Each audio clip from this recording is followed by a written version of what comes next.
যদি স্বামী থেকে থাকে, স্বামীর প্রতি নরম হয়ে যান, তাকে ছাড় দেওয়া শিখেন।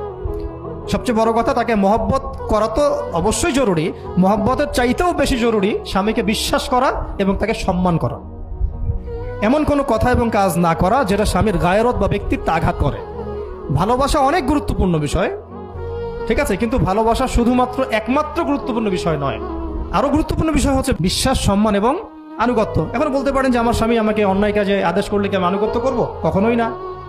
যখন স্বামী আপনাকে কোরআন সুন্নাহর দিকে আপনাকে ধাবিত করবেন, তখন আপনি তার আনুগত্য করতে বাধ্য, এবং এটা আপনার জান্নাতে যাওয়ার মাধ্যম বটে। যে এই পৃথিবীতে কেউই আল্লাহ পাকের পরে সিজদা পাওয়ার যোগ্য না, এমনকি নবীদেরকেও আল্লাহ পাক সিজদা করতে বলেন নাই। কিন্তু সেই নবী আমাদেরকে কিন্তু বলেছিলেন যে যদি আল্লাহ পরে কাউকে আমি সিজদা করতে বলতাম, তাহলে আমি স্বামীদেরকে সিজদা করতে বলতাম। এটাকে তসলিমা নাসরিন স্টাইলে বুঝলে হবে না।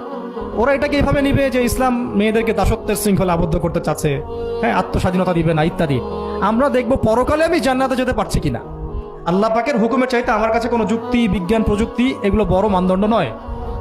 শুধুমাত্র স্বামীর আনুগত্য, বিশ্বাস, সম্মানের বদৌলতে দেখা যায় যে পুরোটা জীবন এই বেচারা আপনার জন্য ঢেলে দিবেন।